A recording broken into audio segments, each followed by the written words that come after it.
Hi, thanks a lot for the interview. My pleasure. It was nice to be sitting in a bar. Quite at home. Water, I mean. So first of all, this is no ordinary film for a number of reasons, and the origin is no ordinary script. So, going back to when you first saw the script, what were your first impressions? I think, firstly, I was captured by the situation that this character was in. Essentially, just suffering this condition, as well as looking for the person who killed his wife. They're two really strong elements, you know. So that struck me initially. The detail that we focus on this character, I thought was really sort of beautifully handled and beautifully written. Then, of course, the other major thing about the film is the rather deconstructed nature of it. You know, the fact that the structure runs backwards. So that in itself throws you into an odd sort of turmoil as far as trying to put the thing together, which I thought was a highly innovative idea because it allows you to feel what the character essentially is going through. Yeah, I thought, you know, it's very refreshing. But about the character, tell me who you play and something about the character and where we find him at the beginning of the film. If not the beginning of the story, then at the beginning of the film. Well, essentially, Leonard is suffering a condition known as anterograde memory loss, which is short-term memory loss. I mean, there's many forms of this and it'll last a certain amount of time in some people and longer in others, etc. So he essentially is living in this little world of his own and trying to survive this particular world. And the only thing essentially that's keeping him going is a revenge for the killer of his wife. So we could come into Leonard's life at any point really, and as far as he's concerned, it's kind of the same point.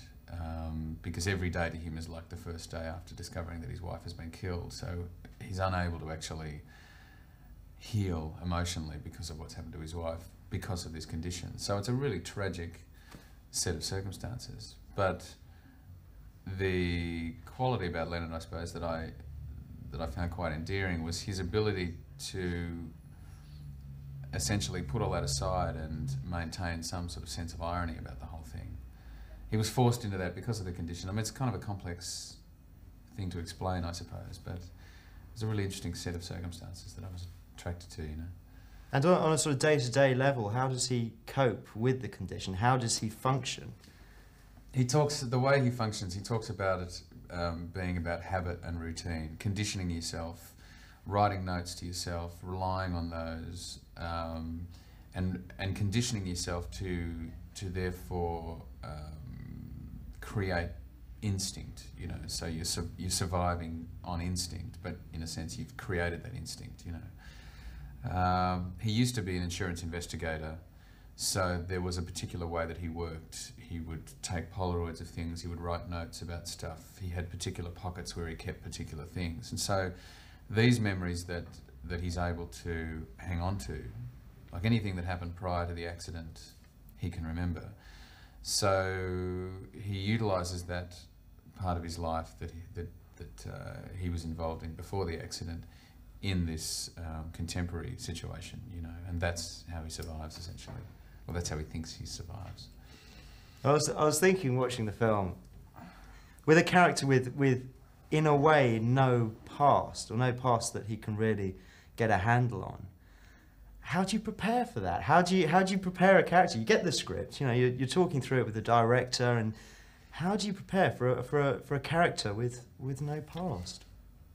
Well, to be quite honest, there's actually a lot more freedom. There was for me a lot more freedom with this film than with a lot of other things, because the preparation and homework and research that one is supposed to do as an actor, for me, maybe I don't have the brain capacity for it, I find myself at times getting bogged down with stuff, you know. I mean, I work as an actor purely on instinct and intuition and being inspired by something, you know, my imagination. Once it becomes about homework and putting all the pieces together, then I tend to lose my imagination. Something like this, my imagination was completely fueled by the script. I essentially didn't even need to go and do one iota of homework. And because there is no past, I mean, there's definitely a past. As I say, he remembers everything about his life up until the point of the accident. So he knows his name, he knows where he's from, etc. But then as far as the details of what's happened in his life over the last 2 years, you're allowed to forget that. So consequently, you're allowed to feel free. Emotionally, there doesn't have to be a continuity from scene to scene, essentially, because he wakes up every 10 minutes and goes, I have no idea what happened to me just before. So every scene is a totally new little world, I suppose. So as I say, it actually creates a freedom. So in a way, you're acting as he is living his life. Yeah. Oh, yeah. Spontaneously.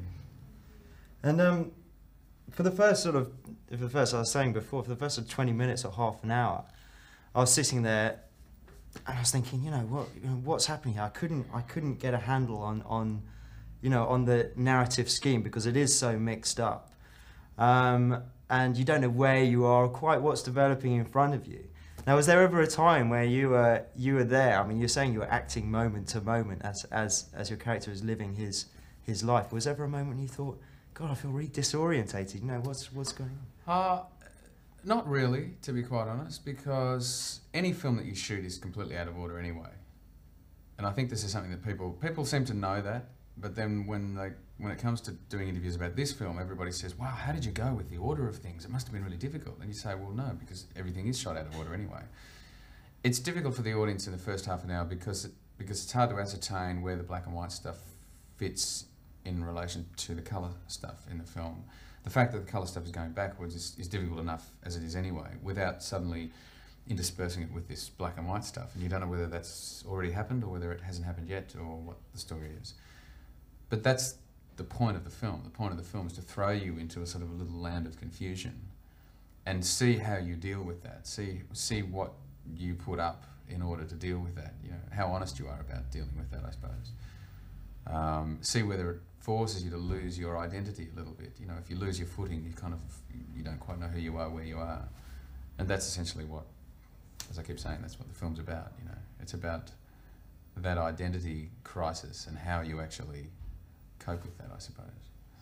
And as we were saying earlier, do you welcome this kind of trend, this movement in cinema? I mean, that gives more credit to the audience. It says, okay, you can sit down, you can think, you can work out a complicated story or narrative. Well, I just know that when I go and watch a film, I mean, I get bored with things pretty easily, and if something there is actually going to kick me up the arse a little bit and say, you got to think about this and you got to put these pieces together and work this puzzle out. I mean, not necessarily that every innovative film has to be about a puzzle and trying to put the pieces together. But just the idea that something's innovative and forces you to think, whether it's on an emotional level or sort of on a logical level or on a political level, I just find more interesting than sheer sort of guns and explosions, as you mentioned before, entertainment. I mean, you see that on television, and so I think if you're going to make the effort to make a film, then and it's not just about making money, then sure, give the audience some credit and actually compliment them in saying, I'm clever, I know you're clever, let's, see how you go with this, Kind of meet halfway. Yeah. Audiences will remember you best probably, Guy, for LA Confidential. And there was a route which I guess an audience might expect you to take after that, which was big budget, mainstream, Hollywood, studio-based sort of films. Now, this has a very sort of independent feel about it. And is this a sort of conscious thing? Is this something you thought, I don't want to go this route, I want to take a more kind of independent... I mean, I think there's probably a number of elements that make me choose the things that I choose. Firstly, if it's, getting back to the innovative script, if it's not an innovative script, or it's not an innovative character, or it's not something that I don't feel I can actually do something interesting with, then I'm not usually going to pursue it. Whether it's an independent film or a studio film, it doesn't feel like that's a major part of the decision-making process. But the more big studio films that I do, and I've really only done 2 or 3, I find them more difficult to work on generally. The bigger the film, the more the small details seem to get sort of shoved aside.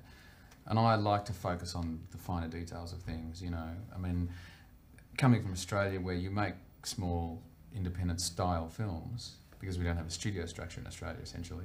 That's sort of what I'm used to as well. So doing something like Memento for me it's like a little community that you create, as opposed to, you know, you turn up on set and you go and wait in your trailer until the big executives tell you can come out and you do your thing and then you go again. I just find that it's just a difficult way to work, you know. And I suppose, I mean, having done Neighbours and things like that, where it's all about sort of marketing and getting your name out there and your face out there and people see you all the time, I'm much more interested in being slightly chameleon-esque, I suppose, and just pop up in things and not have people really know who I am, but at least